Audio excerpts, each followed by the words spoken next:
Tá gravando.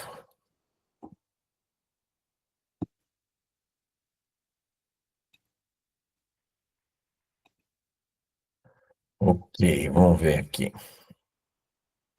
Olha, esse estudo, Princípios Elementares da Doutrina de Cristo. Esse estudo aqui, eu já li esse texto várias vezes, mas nunca eu estudei ele com uma certa profundidade, né? E recentemente, estudando o livro de Hebreus, eu parei nesse texto aqui. Hebreus 6, de 1 a 3. Por isso, pondo de parte os princípios elementares da doutrina de Cristo, deixemo-nos levar para o que é perfeito, não lançando de novo a base do arrependimento de obras mortas e da fé em Deus, o ensino de batismos e da imposição de mãos, da ressurreição dos mortos e do juízo eterno. E isso faremos se Deus permitir. Então, aqui estão os princípios elementares da doutrina de Cristo. Para a gente poder entender esse texto, a gente precisa ver o contexto. Então, vamos ver, né, aqui Hebreus 6, de 1 a 3, vamos ver Hebreus 5, de 12 a 14, para entender mais ou menos o que está acontecendo antes. Diz assim: pois com efeito, quando devíeis ser mestres, atendendo ao tempo decorrido, tendes novamente necessidade de que alguém vos ensine de novo quais são os princípios elementares dos oráculos de Deus. Assim vos tornastes como necessitados de leite e não de alimento sólido. Ora, todo aquele que se alimenta de leite é inexperiente na palavra da justiça, porque é criança. Mas o alimento sólido é para os adultos, para aqueles que, pela prática, têm as suas faculdades exercitadas para discernir não somente o bem, mas também o mal. Então, o que que o texto anterior de Hebreus 6, de 1 a 3, diz? Ele fala, né, aqui a carta é para os judeus, especialmente quem vinha do povo judeu, e ele está falando que a criança é aquele que se alimenta de leite. Então, os princípios elementares, né, de Cristo são a base da vida cristã de uma criança, de alguém que é inexperiente na palavra da justiça e está tomando leitinho. Então, significa que esses princípios elementares são leitinho, né? Que o alimento sólido é para os adultos, que pela prática eles têm exercitado o discernimento entre o bem e o mal. Quando você vê esse discernimento entre o bem e o mal, você vai ver que até um bandido, ele sabe discernir entre o bem e o mal. Ele sabe que mentir é errado, que roubar é errado, que matar é errado, que, que, que fazer coisas boas, né? Caridade é bem. Eles sabem discernir o que é bem e o mal. Então, não é simplesmente discernir, isso aqui é o bem, isso aqui é mal. Isso aqui é bom, isso aqui é ruim. Isso aqui, esse discernimento, quase todas as pessoas têm. Mas quando se fala dos adultos aqui, é um discernimento mais profundo do que é bom, do que é mal, segundo a palavra de Deus. O parâmetro do que é bom, que é mal, é o parâmetro da palavra de Deus, a palavra da justiça do reino de Deus, que excede todo o entendimento humano, né? Porque aqui ele fala de amar os que são nossos inimigos, de pagar o bem com o mal. Então, o padrão de Deus é tão alto, a justiça de Deus é tão alta, que ela foge à lógica humana.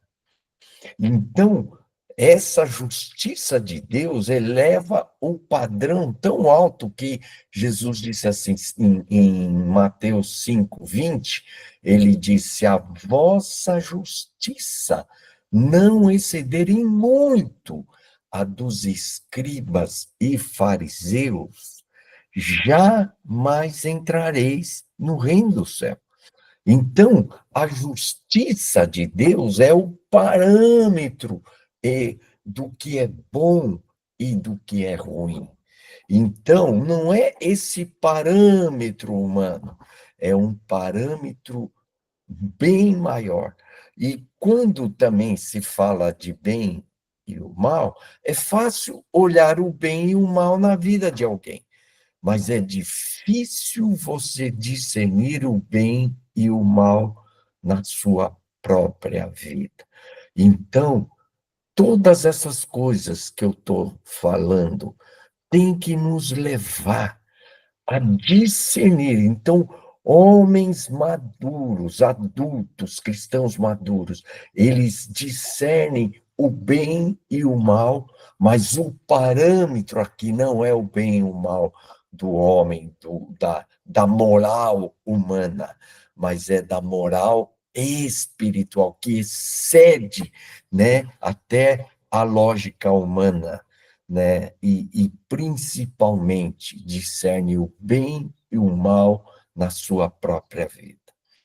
Os princípios elementares são os princípios básicos da vida cristã que todo cristão deve aprender e viver esse princípio no início da vida cristã.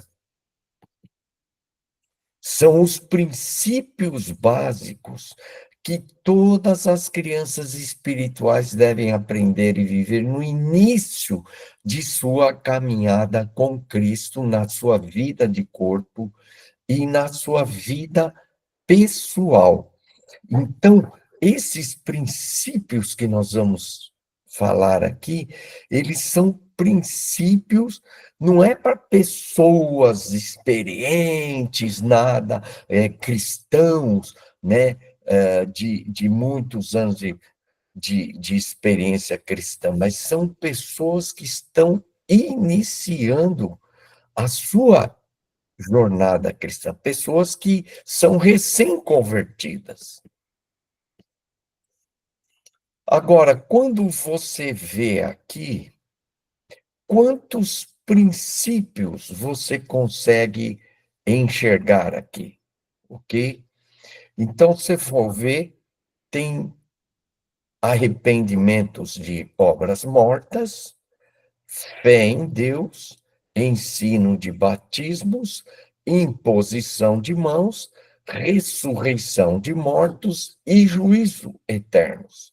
Então, o texto apresenta 6 princípios elementares e parecem 6 princípios individuais, certo? Mas o texto está dividindo os princípios de 2 em 2, conectando um princípio ao outro, formando então 3 pares. Olha só aqui como é que está o texto no grego. Está assim: arrependimento de obras mortas, mortas obras, e esse conectivo e é um conectivo aditivo. Ele soma uma ideia a outra ideia.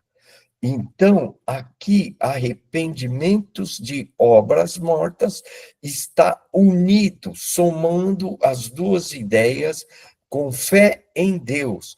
E a vírgula está separando esse par. Depois vem outro par, que é batismos, ensino, né? E também de imposição de mãos. Então, aqui une-se ensino de batismo com imposição de mãos, vírgula. E, por último, ele une ressurreição de mortos e juízo eterno. Então, ele dividiu em 3 pares, unindo de 2 em 2. Na versão NVI, se você for abrir, você vai ver que a tradução está como princípios isolados individuais. Na versão Almeida Revista Atualizada, está mais correta. Está de acordo com o texto em grego. Eu quis mostrar o texto em grego para que você tivesse certeza de que a divisão está igual à tradução em português, ok? Então, está exatamente desse jeito. Arrependimento de obras mortas e da fé em Deus, vírgula, é o primeiro par. O segundo par, ensino de batismos e imposição de mãos, segundo par. E o terceiro par, da ressurreição dos mortos e do juízo eterno. Então, são os 3 pares. Isso significa que cada princípio elementar deve ser interpretado e compreendido, não isoladamente, mas conectado com seu respectivo par.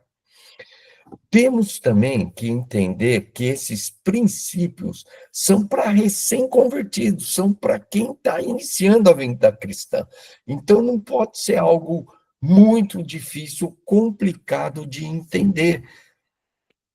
E o terceiro ponto, né, outro ponto importante, é que quando você interpretar esses princípios, você tem que interpretar ele dentro do contexto do livro todo de Hebreus, ok? Você não pode isolar esse texto do contexto todo do livro, tá bom?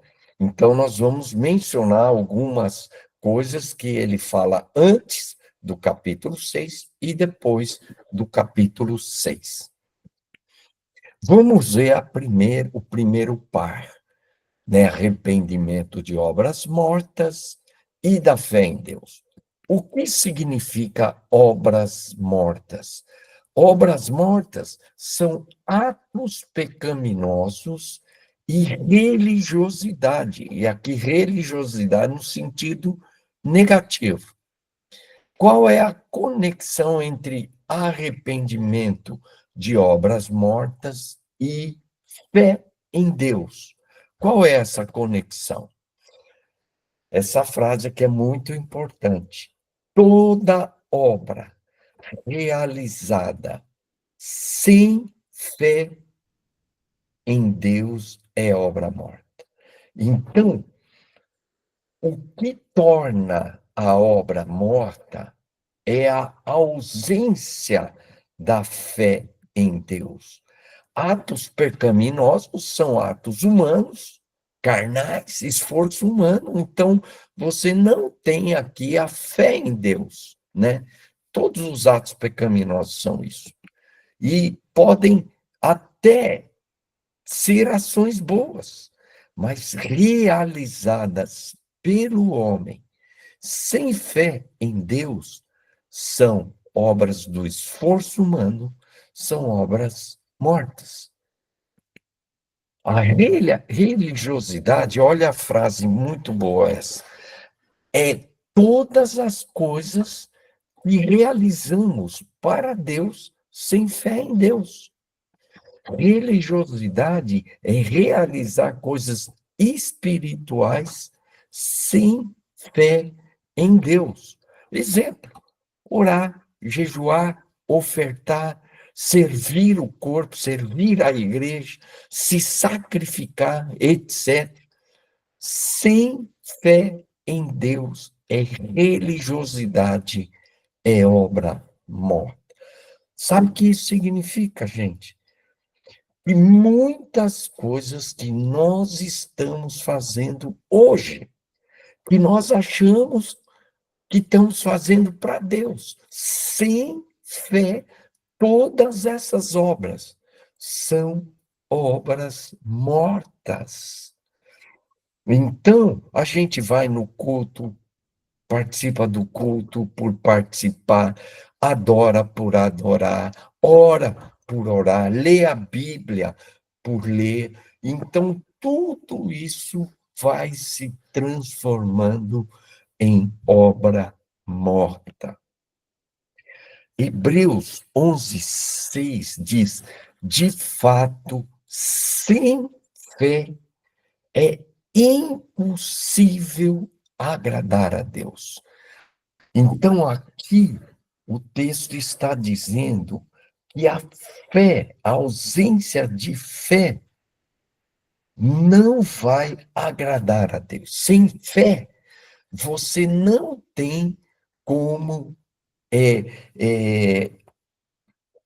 fazer a vontade de Deus, porque a fé é essência da vida cristã.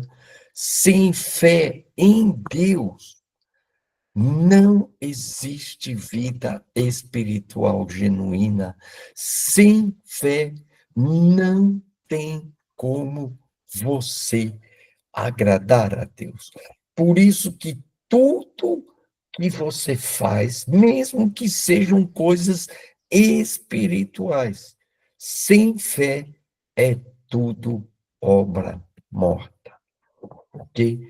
Agora vamos trabalhar um pouco o conceito de arrependimento. Temos que nos arrepender dessas obras mortas e viver pela fé em Deus.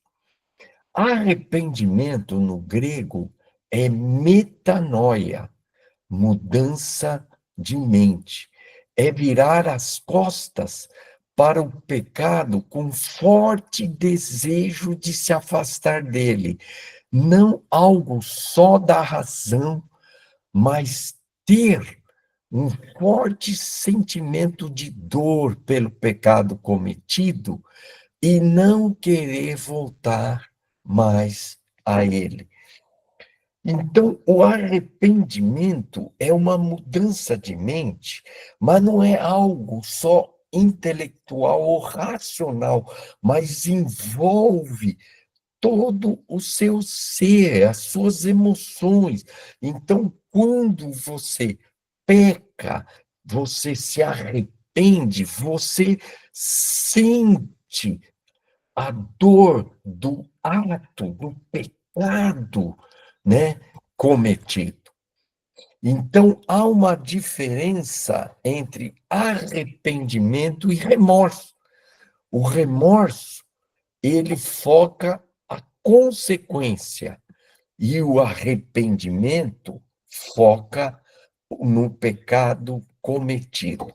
Exemplo, uma pessoa que é pegada, que é, né, pega, né, colando em uma prova e leva uma nota 0. Então, ela vai lá, está colando, a professora pega a prova, dá um 0 e manda o cara sair da sala. Aí o cara que fica com remorso é aquele cara que foca na consequência. Eu tirei um 0 e agora, né? Estou lascado, né? Talvez eu vou reprovar nessa matéria. E ele fica chateado porque ele levou um 0. O foco dele está na consequência, né?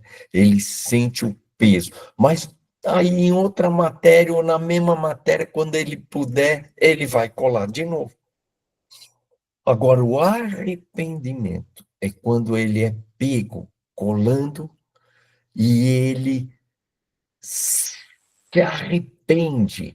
Ele diz o seguinte: eu pequei, eu errei, o que eu fiz está errado, e eu não quero mais voltar a fazer esse ato, né?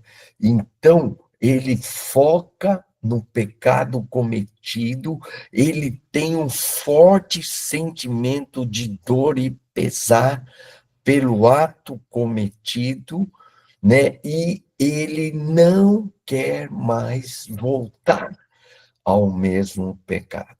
Então, a pessoa está arrependida.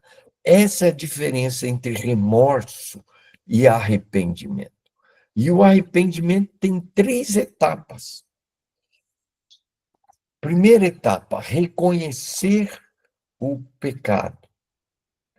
Parece óbvio, né? Reconhecer o pecado, mas é interessante como muitas vezes a gente não admite o pecado. Às vezes a sua mulher fala para você: oh, você fez isso, você nega. Você é assim, assim, assado, você rejeita e justifica, né? Então, é difícil às vezes uma pessoa reconhecer o seu pecado.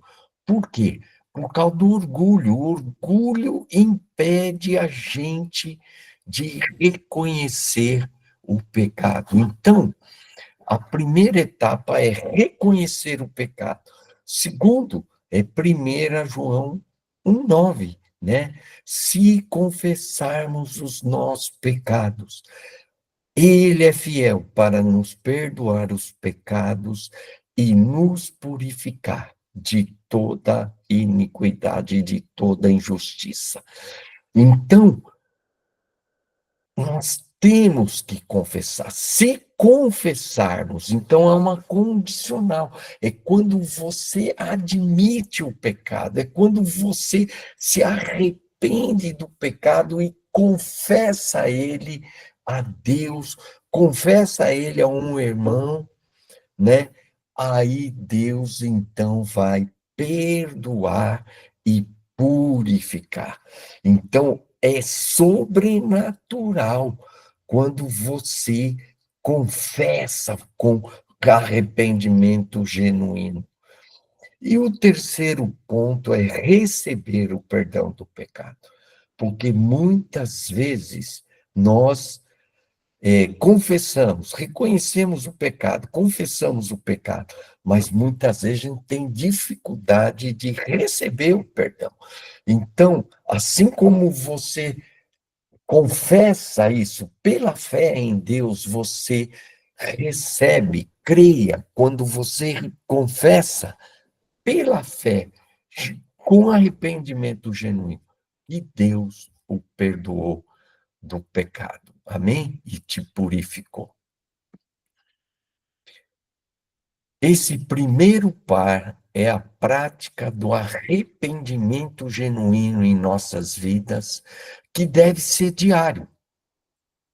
O sacrifício do cordeiro era diário, pois tratavam dos pecados diariamente. Então, no tabernáculo, né, onde faziam sacrifício, o sacrifício era feito 2 vezes por dia e diariamente. Então, o que se fazia? Era o átrio, fazia no átrio, no lugar santo e no santo do santo. No átrio, ali o sacerdote ia e o povo ia. E o que o povo fazia? O povo confessava o seu pecado. E aí, então, se sacrificava um cordeiro e o sangue derramado do cordeiro. era o perdão, era a remissão dos pecados, né? Então, o povo confessava o pecado e o sangue derramado purificava e perdoava e purificava os pecados. Aí os sacerdotes entravam com o sangue do cordeiro no lugar santo, e lá eles confessavam o pecado do povo e confessavam seus pecados também. E aí aspergiam o sangue do cordeiro. E no Santo dos Santos, o sumo sacerdote entrava uma vez por ano. E o que ele fazia lá? Ele confessava o pecado do povo, confessava os seus próprios pecados e aspergia o sangue também. Então, o que eu estou querendo mostrar para vocês? Que tanto no átrio, quanto no santo lugar, como no Santo dos Santos, o que eles faziam? Primeira coisa era confessar os pecados. Então, didaticamente, Deus estava levando o povo a se arrepender dos seus pecados, a ver que o pecado tinha um custo, tinha um sacrifício ali que estava acontecendo por causa do quê? Do meu pecado. Então, havia esse arrependimento dos pecados, havia essa confissão e o arrependimento do pecado no átrio, no santo lugar e no santo dos santos. Agora, não poderia fazer o sacrifício do cordeiro uma vez por semana? Ou uma vez por mês? Ou somente uma vez por ano? Por que se fazia diariamente? Porque as pessoas pecam diariamente e Deus estava mostrando que eles precisavam tratar dos seus pecados todos os dias, e 2 vezes por dia. Irmãos, quem somos nós para não tratarmos dos nossos pecados diariamente? Então, esse primeiro ensino, você vai ver que no capítulos anteriores, o autor do livro de Hebreus vai falar do átrio, do santo lugar e do santo santo, e vai falar do arrependimento, da confissão dos pecados, do que se fazia lá. Irmãos, ele está dizendo aqui que, da mesma forma, nós também, todo dia, temos que nos arrepender de todas as obras mortas. Temos que tomar cuidado para não tornarmos religiosos, adorar por adorar, orar por orar.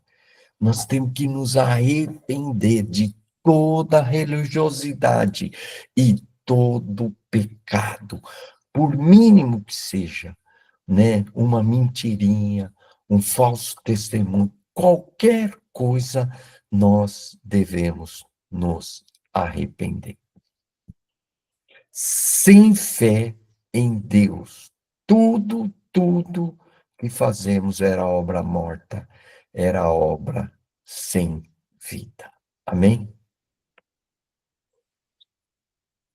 Eu queria parar nesse momento para praticar isso, irmãos, porque quando eu estava mexendo aqui no computador, eu abri um artigo e ali tinha uma mulher, né, nua, e eu acabei olhando isso, e isso não me fez bem.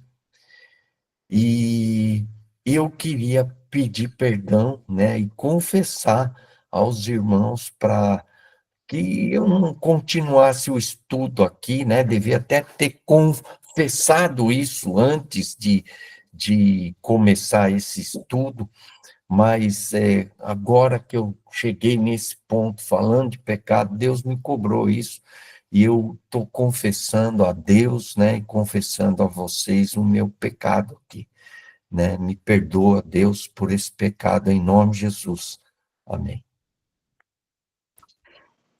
Amém. Nós perdoamos também você, Marçal, em nome de Jesus. Perdoado, Marçal, em nome de Jesus. Amém. Amém. Obrigado, irmão. Amém. Amém. Amém. Amém. Obrigado, irmãos. Obrigado. Bom, eu não vou falar sobre essa parte do batismo no Espírito Santo, ser cheio do Espírito Santo, mas eu vou mandar o estudo para vocês, vocês leem, né? E só duas palavras aqui que eu quero destacar, que é importante vocês entenderem, que é plerou e pléthol. Plerou, você vai ver que é mais um enchimento interior, e pléthol é um revestimento, tá? Basicamente. Então, quando em Atos 6:3, né, os apóstolos falaram para escolher 7 homens de bons testemunhos, cheio dos Espírito, a palavra é plerou, que eles sejam cheios internamente. Então, Estevão, quando estava sendo apedrejado, ele, cheio do Espírito, olhou para o céu e viu a glória de Deus. É plerou, o interior. E Atos 11:24, então diz que Barnabé era um homem bom, cheio do Espírito Santo e de fé. Então é plerou. E quando fala de um revestimento específico, tem a ver muitas vezes com a, a ação, cheio do Espírito. Então, pletou, Atos 4:8, então Pedro, cheio do Espírito, disse-lhes, autoridades do povo e anciãos. Então, é um revestimento, né? Atos 4:31, tremeu o lugar em que estavam reunidos, todos ficaram cheios, ficaram revestidos do Espírito Santo, anunciando com ousadia, né, a palavra. Atos 13:9, todavia Saulo também, chamado Paulo, cheio do Espírito Santo, olhou para Elimas e disse. Então ele falou, cheio, revestido do Espírito Santo. Então há uma diferença entre ser cheio interiormente, que é muito ligado ao fruto do Espírito, ok? E revestido do Espírito Santo, que é ligado aos dons e manifestação dos dons, ok? Manifestações sobrenaturais. É essa palavra que faz muita diferença no entendimento de ser cheio do Espírito Santo. Interessante isso, né, irmãos? Não sei se vocês já sabiam, mas é importante. Então, vamos lá, ensino de batismos e da imposição de mãos. A palavra batismos está no plural, e há apenas 2 batismos mencionados na palavra. O batismo nas águas e o batismo no Espírito Santo. Não tem outro batismo. O batismo nas águas é a identificação com a morte, sepultamento e ressurreição de Cristo. E lá também diz, né, que pelo batismo somos introduzidos ao corpo. Então, o batismo não só nos identifica com a morte, sepultamento, ressurreição, mas é a introdução no corpo de Cristo.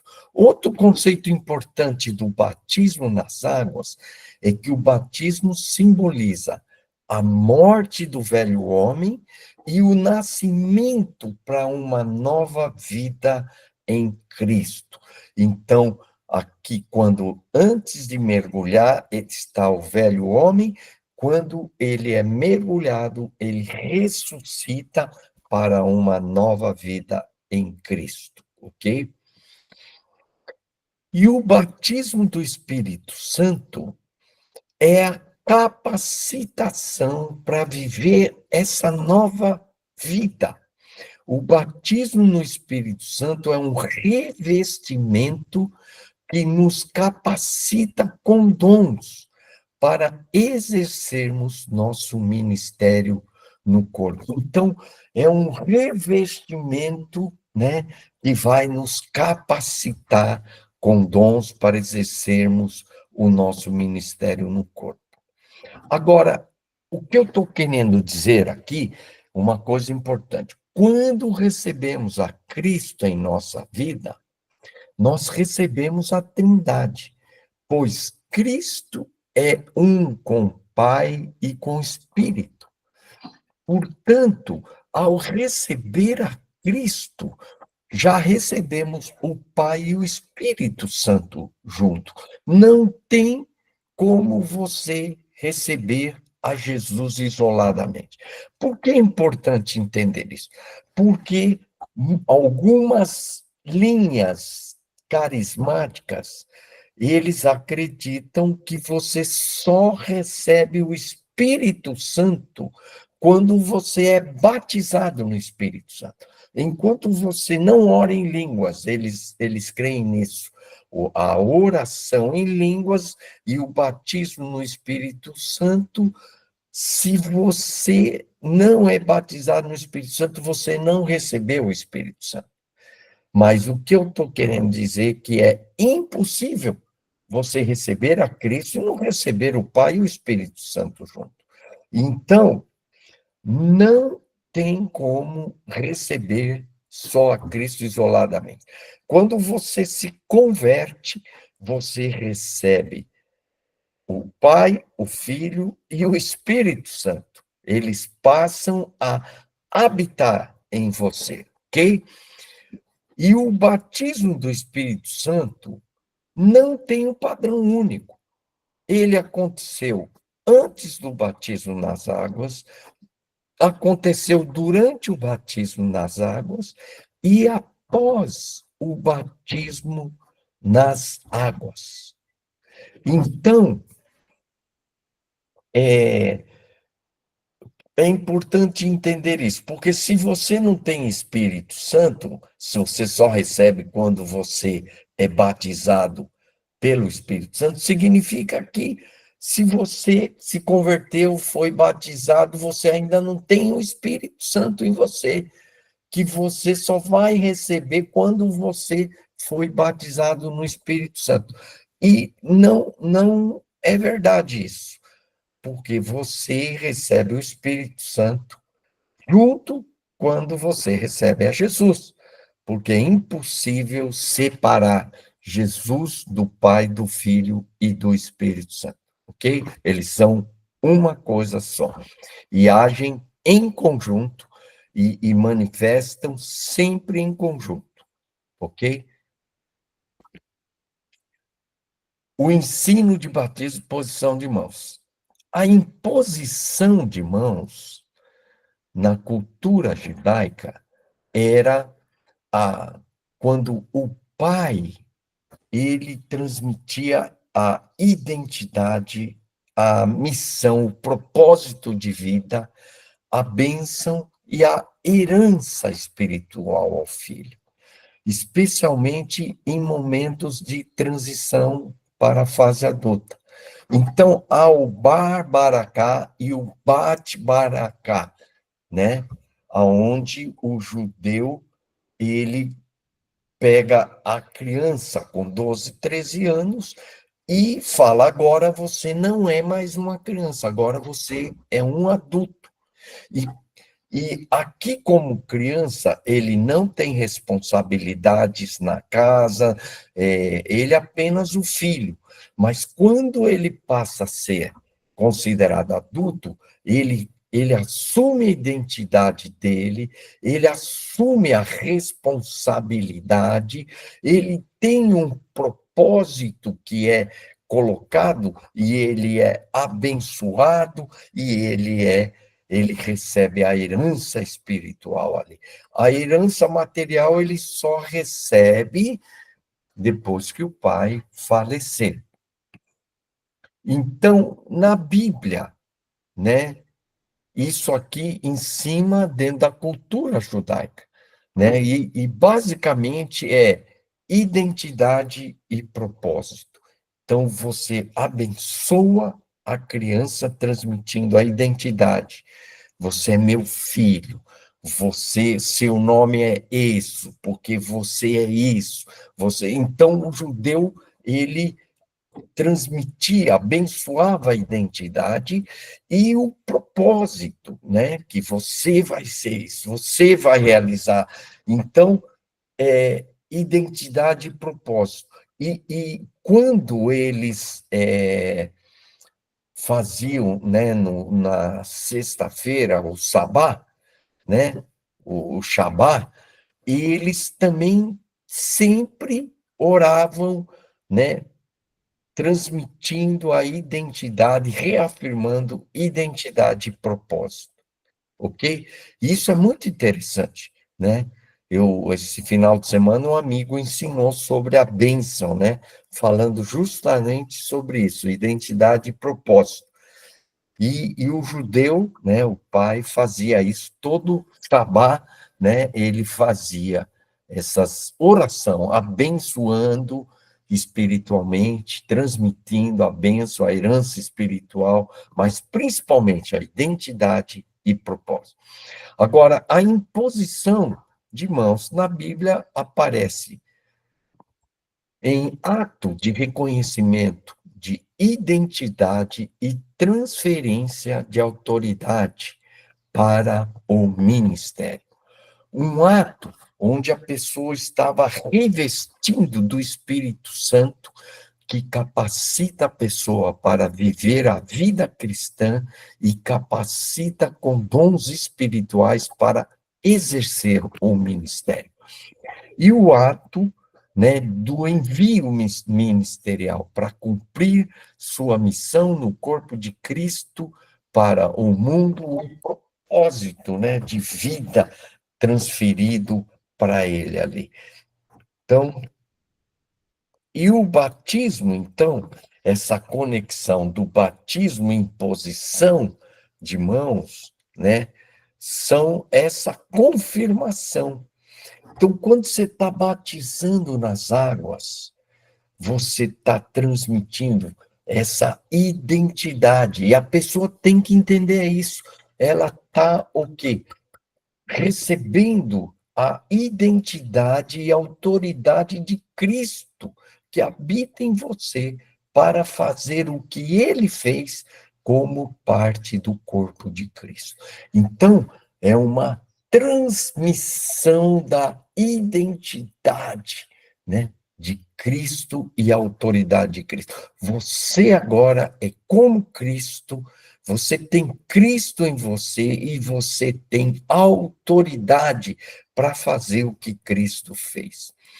É como se você vestisse a camisa do time da seleção brasileira, né? E você vai entrar agora no campo para jogar, para exercer seu ministério, né? Você agora é um jogador da seleção brasileira, não é para você ficar na arquibancada, e não no banco de reserva, porque no time de Jesus não tem banco de reserva, só tem jogador titular. Então você põe a camisa e entra em campo para jogar. Você é batizado e revestido no Espírito com a capacitação para viver a vida cristã e exercer seu ministério através dos dons espirituais. E, por último, você está sendo enviado para ir cumprir seu chamado no corpo de Cristo para o mundo, né? É o seu propósito de vida, é exercer seu ministério no mundo. Então, como eu falei, você, quando está sendo batizado, está sendo e se impõe as mãos. Por isso que é importante, vocês são pastores, batizar e impor as mãos, né? E é interessante, talvez, fazerem com dois irem e impondo as mãos, transmitindo identidade, propósito, bênção, herança espiritual. A partir de agora, você é um com Cristo, você tem a identidade de Cristo, a autoridade de Cristo, você é revestido do Espírito Santo para viver a vida cristã e exercer seu dom dentro do corpo de Cristo, e você é enviado para ser sal e luz nesse mundo. Então, o batismo e a imposição de mãos simboliza isso. Então, depois do batismo, o cara não pode sentar no banco de reserva. Ele está agora com a camisa da seleção brasileira, agora ele é para ele entrar no campo e jogar, né? Se ele é goleiro, vai jogar no gol, se é a defesa, se é meio campo, se é ponta direita, ponta esquerda, ele vai entrar no time de Deus, né? E vai exercer o seu dom segundo a sua capacidade, jogando na posição dele.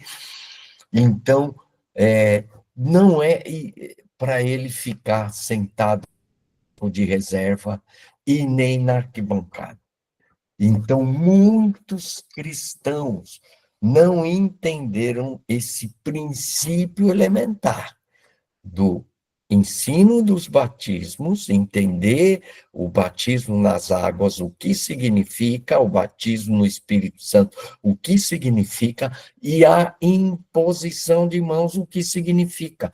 Isso é um princípio elementar. E quando você une os dois, conclusão, você está agora pronto para ser sal e luz. Você agora está com a camisa do time de Deus, entra no campo e começa a jogar. E muitas vezes a gente trata, né, por questão de falta de experiência, deixa o cara no banco, né? E ele fica lá sentado. E não é essa a ideia. A ideia é de entrar no campo e sair jogando, ok? E o último, ressurreição dos mortos e o juízo eterno. A ressurreição dos mortos é a certeza de que todos nós ressuscitaremos e teremos uma vida eterna, e os ímpios vão para a condenação. E o juízo eterno tem a ver com o julgamento final de Deus, onde cada pessoa será ou recompensada ou condenada. Quando você junta ressurreição dos mortos e juízo eterno, nós temos que entender que são dois eventos que vão acontecer concomitantes, eles estão conectados, porque vai haver a ressurreição e logo a seguir vem o juízo eterno. Todos ressuscitarão. Todos os mortos ressuscitarão, alguns para a vida eterna e outros para condenação eterna. E o juízo eterno será um momento em que Deus determinará o destino final de cada pessoa. Olha só, João 5, 28, 29. Todos os que estão nos túmulos ouvirão sua voz e sairão. Os que fizeram bem para a ressurreição da vida, e os que fizeram o mal para a ressurreição da condenação. Então, todos nós E aí, Apocalipse 20, 11 a 15, o julgamento do grande trono branco, onde os mortos são julgados segundo as suas obras. Resumo: a ressurreição e o juízo eterno estão interligados, estão ligados, porque o destino eterno de cada pessoa será decidido no dia do juízo eterno. E aqui tem um quadro, a Bíblia fala de 3 julgamentos, né? E quem será julgado, quando que acontece, a base do julgamento e o resultado. Eu não vou comentar isso, porque o nosso tempo já está avançando, mas para nós, o que interessa é o tribunal de Cristo, aonde todos os justos serão julgados para a recompensa, que é o galardão que cada um receberá. Porque importa, segundo Coríntios 5:10, porque importa que todos nós compareçamos perante o tribunal de Cristo, para que cada um receba o bem ou o mal que tiver feito por meio do corpo.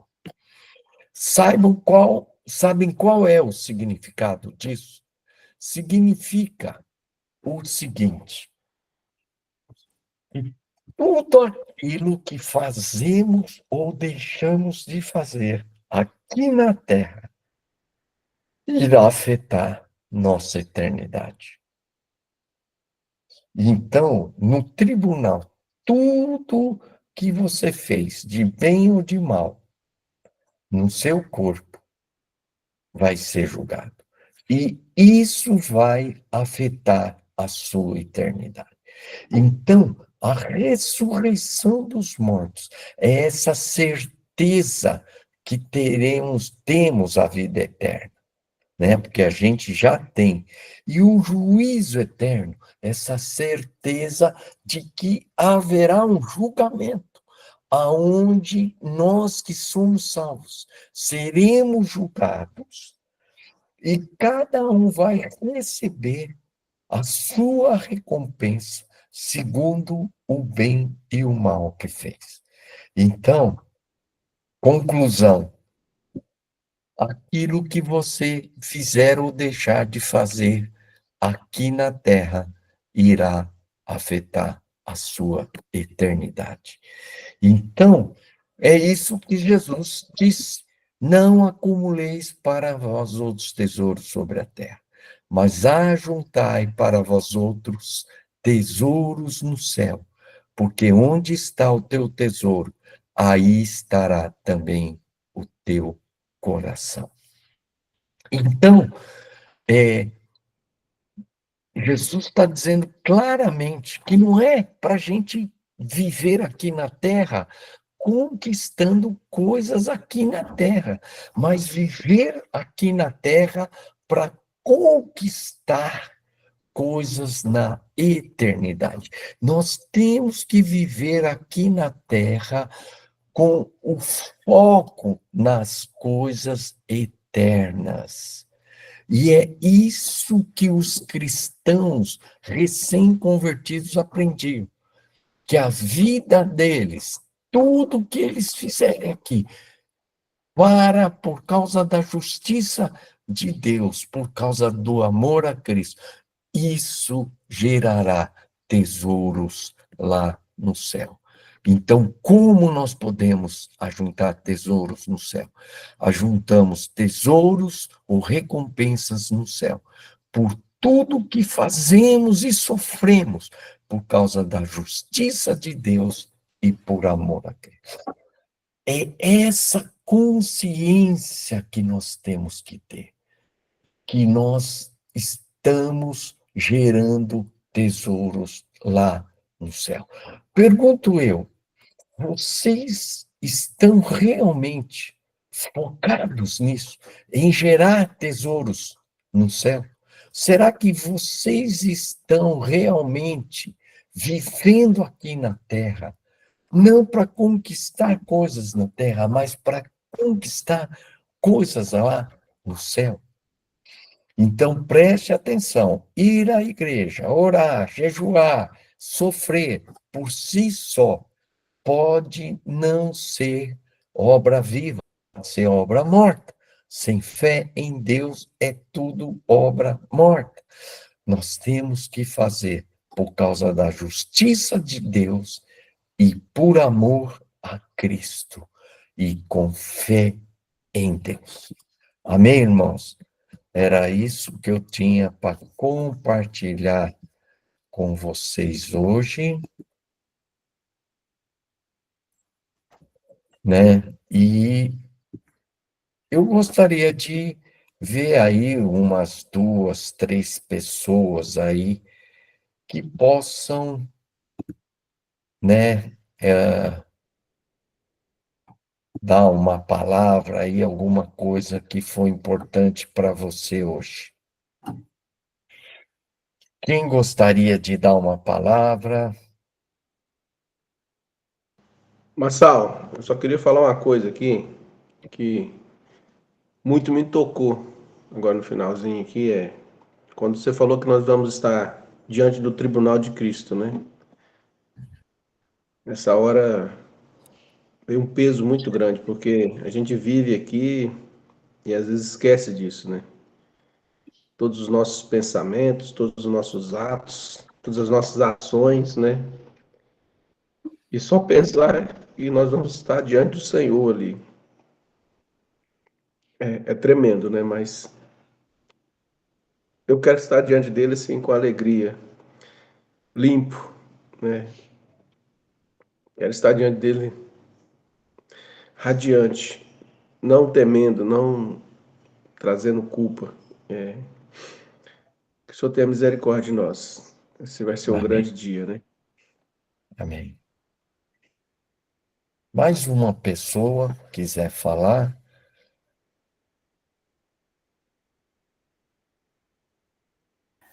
Liga o Oi, microfone. Marcelo, posso falar? Também me lembrou, me impactou bastante essa lembrança de que a importância dessa imposição de mãos, né? Principalmente quando você fala da transferência ou da afirmação da identidade. Isso é muito... Ontem estava eu e minha esposa conversando sobre isso, questão de imposição. Identidade e propósito. Fala as duas palavras junto para não... Identidade e propósito. Amém. Então, achei assim, muito legal, muito válido mesmo lembrar disso e reforçar, porque isso é uma coisa que nós não podemos esquecer. Essa responsabilidade na imposição de mãos. Amém, amém. E acho que nós temos, né, Gilmar, tornar isso claro para aqueles que estão sendo batizados, né? Porque acho que nós não estamos transmitindo esses princípios básicos, né? Que são, quer dizer, você vê, Gilmar, são princípios elementares, e a gente que já é velho, adulto, vamos dizer assim, não estamos aplicando isso aí, né? Estamos precisando voltar a isso. Você quer falar, Vasni? Destacar, Marçal, sobre a questão do arrependimento, né? Você falou arrependimento diário, né? Então, assim, parece que a gente vive uma geração que não peca, né? Porque a nossa expressão de arrependimento é muito pouca, né? Essa declaração, eu falo por mim mesmo, né? A gente, claro que a gente faz uma, Senhor, perdoa os meus pecados, mas aquela posição, aquilo que você colocou, né? Do sentimento, não por causa da consequência de um pecado, de um ato, mas ter a contrição diante de Deus, que, né, qualquer pecado ofende o Senhor, e a gente ter uma contrição mesmo, né, de declarar, né, o nosso arrependimento de forma profunda, né? E, em geral, né, a igreja não tem essa prática, né? Eu lembro que a gente, no início de uma visão mais, com maior entendimento sobre certas coisas novas que o senhor estava dando, era muito comum a gente ter uma manifestação de confissão de pecados na comunidade, né, no grupo, e hoje a gente tem pouco. e isso acaba refletindo também a gente na família e talvez até individualmente, né? Mas como é importante, porque isso aí, né, é algo para a gente estar lembrando continuamente, né? Se eram princípios do início da caminhada de um cristão que sabia todos esses pontos, e compreendiam bem, né, não tem justificativa a gente não estar exercitando e praticando isso continuamente. Glória a Deus por você ter exemplo aqui de aconteceu algo, é claro, confesso diante do Senhor, não carrego isso, né? Glória a Deus. Amém. Olha, coisa de arrependimento e confissão de pecados também é uma coisa tão básica. E se você lê em Hebreus, você vai ver que eles valorizavam demais o sacrifício, né? Dos animais, o cordeiro, tudo. E isso só tem um foco, é o pecado, né? E eu acho que nós, igreja, estamos vivendo um momento onde nós não estamos nos arrependendo. Nós não estamos sabendo tratar dos nossos pecados diariamente. Isso não existe mais nas igrejas. Não existe mais na nossa vida cristã. Por isso que é importante a microcélula, viu, irmãos? A confissão é importante que seja diária. Amém? Por hoje só, a gente se vê semana que vem. Berté, toy, hein? Semana que vem nós vamos falar direto de Cascavel. Não, tranquilo. Glória. Vai estar aqui, vamos estar aqui. Você vai chegar na sexta-feira, né? Isso, chego na sexta. Amém? Você pode Amém. orar, Vasni, encerrando? Bem, Pai, damos graças, Senhor, por tua graça e bondade sobre nós. Obrigado porque, mais uma vez, pudemos ouvir tua palavra, meditar, Senhor, refletir, receber tua palavra, Pai. Espírito Santo, obrigado porque tu estás movendo para nos conscientizar e nos trazer revelação daquilo que é teu querer, Pai. Obrigado porque estamos aprendendo aquilo que o Senhor deseja que vivamos cada dia. Capacita-nos, ajuda-nos, dá-nos toda a coragem para cumprirmos todas as coisas. Obrigado pelos meus irmãos aqui, obrigado pelo Massal, sustenta, fortaleça e ajuda-nos em tudo. Dá-nos uma semana em alegria, em paz, diante do Senhor. Em nome de Jesus. Amém. Amém. Amém. Abraço a todos. Abraço, amado. Amém. Abraço, amados. Abraço a todos aí.